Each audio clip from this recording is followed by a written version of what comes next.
Welcome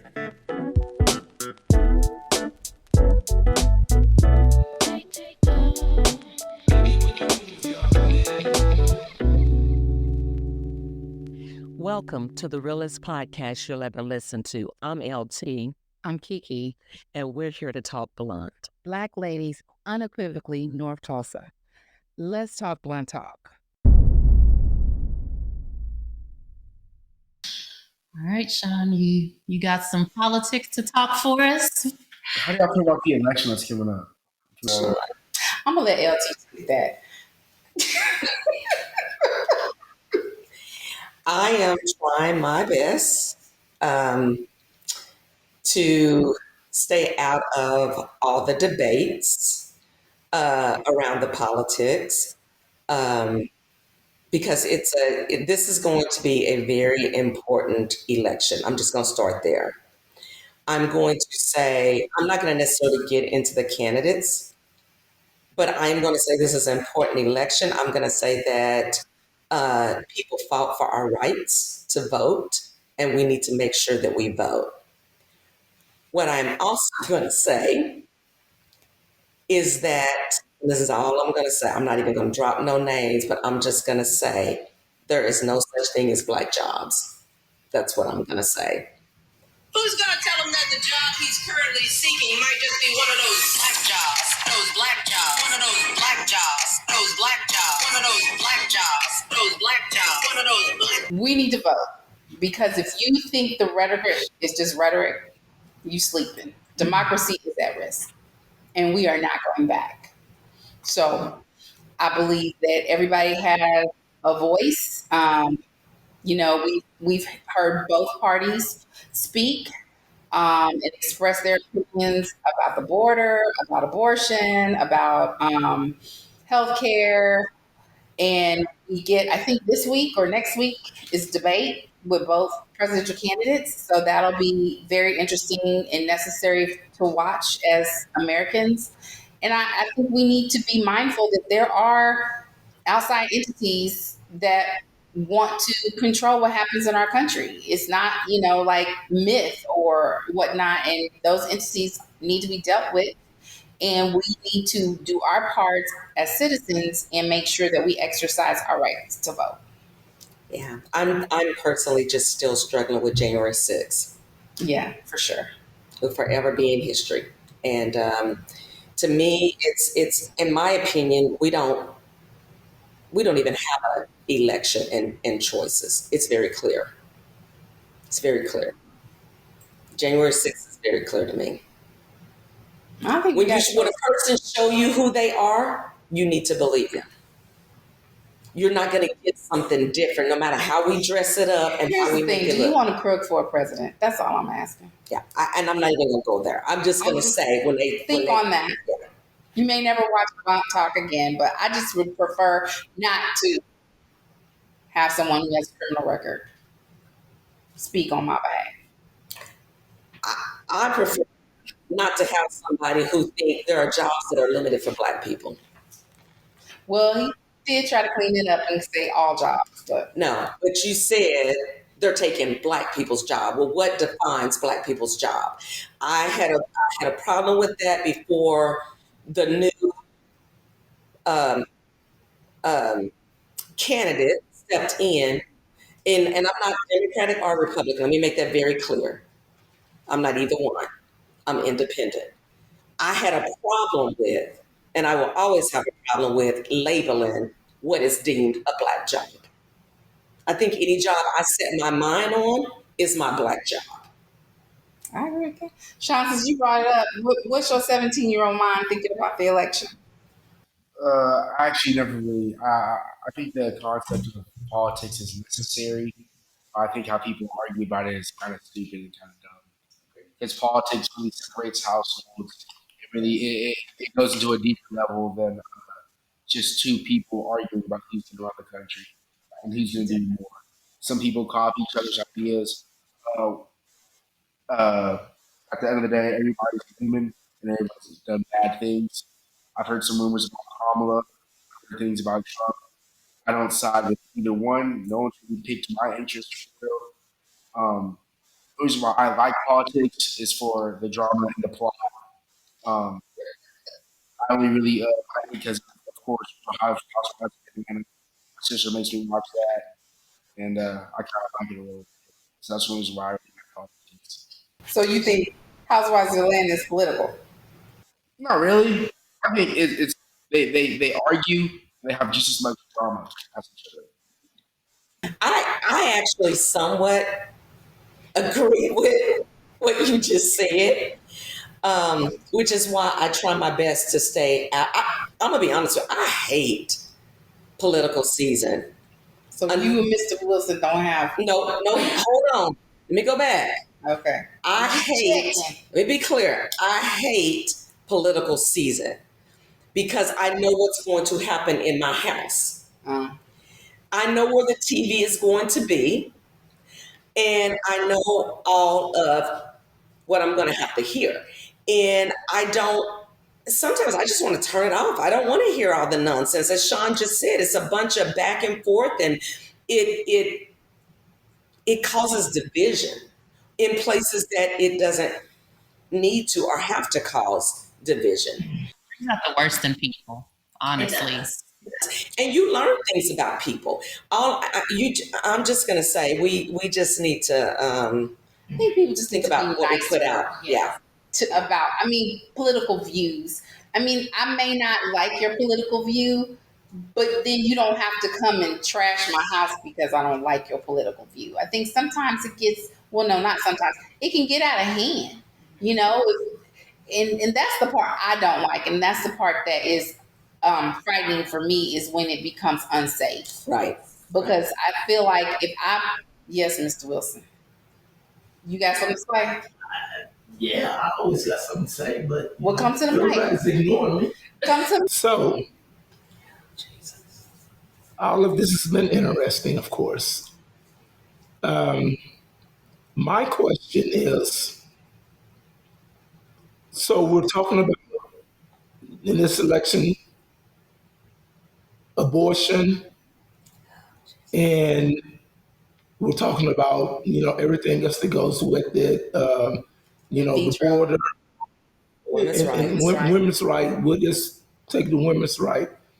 And so my question is,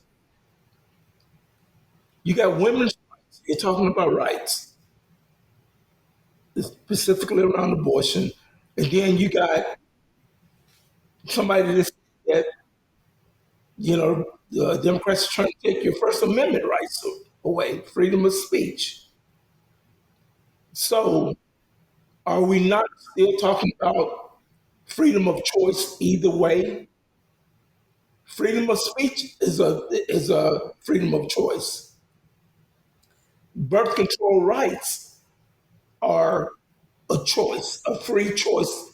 Those are the benefits that we get to have living in a democracy. So what is the disconnect that people can't understand both of them for what they are, even gun rights? So what's the disconnect why people can't understand or don't want to understand that they all are talking about individual rights? So that's where I struggle with. It goes back to Sean said. That's where I struggle with both sides, because to your point, so a greater example is that we went through COVID with the vaccines, and everybody was like, there shouldn't be mandates on that. You should have a right what you do with your body. You can't force anybody to take vaccines.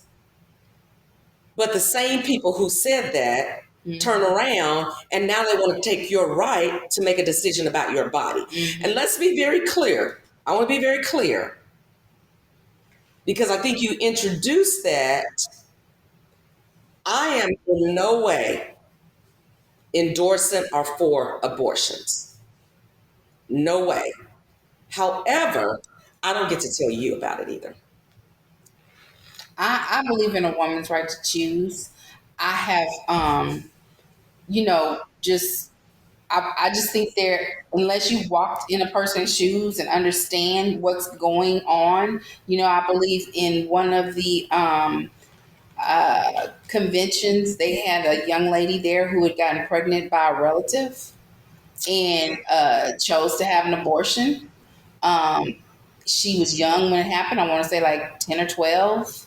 Those are hard stories. It's hard, and a lot of people, well, she just should have given it up for a death. Well, it's one of those things where you're not that 12-year-old person who just had one being violated, and as one of the governors like to say, we're going to put all the rapists in jail. No, how you going to put the rapists in jail if it's living in the house?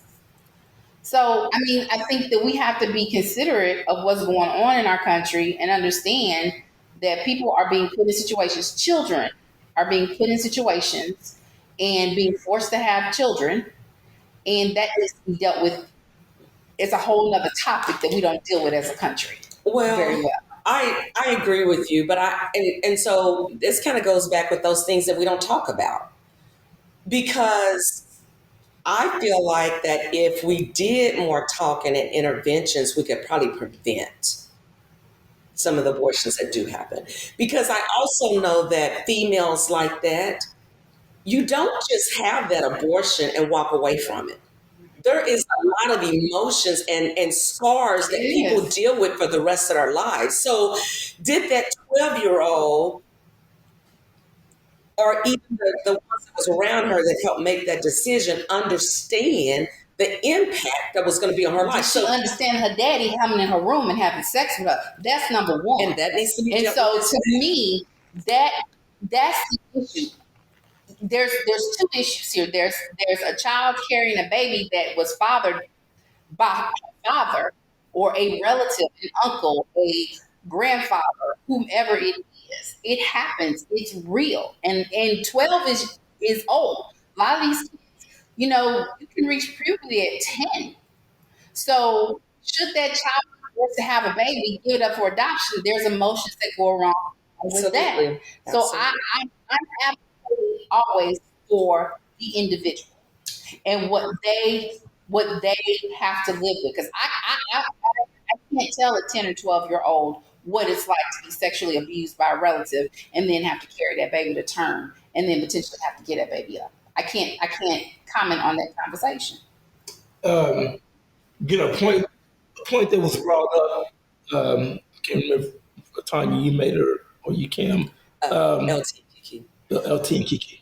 But people really don't know that's not our age, gender, what Planned Parenthood was really started for. Right. They Planned Parenthood, and people now just think, oh, well, you ask the average person, what does Planned Parenthood do? Oh, they do abortions. No, Planned Parenthood started out to teach young women and men how to navigate growing up as young people and show them their options that if this happened, and they gave them counseling. It's so much more than what people had made it just an abortion clinic. Right. You bring up a good point, because the first time I went to a clinic was a Planned Parenthood clinic, and it was because I had never gone to a doctor before at that point and had a female exam. And so a lot of people don't understand they offer low cost or free services to people who can't afford them or didn't have or don't have primary care. So I'm glad you brought that up, Chris, because that is very true. We've gotten away from some of the things that help with family planning and give young people a voice to say, hey, I'm interested in this. What do I need to do to protect myself? You had the privacy of Planned Parenthood at a very young age, to go to those social workers and counselors working there and get information. So I noticed. Yeah, I think you missed the part where this was supposed to be a fun, let your hair down session, not a heavy topic, but the 17-year-old brought politics into it. I'll submit my question in writing. I just brought it up because I see both sides of the ball. I see both sides of the playing field. I go to a predominantly white school in Texas, in the South, where everything is very much Trump supporter, Trump 2025. My closest friends are Trump supporters. Um, people just say all sorts of things over there. So I go back and course across the tracks, and it's completely different in my household and other people's. So I was like seeing both sides of the ball, both people's shoes. You know. It's a good comment. And on that, LT, It's I think it's a wrap. it's a wrap. That's blunt talk.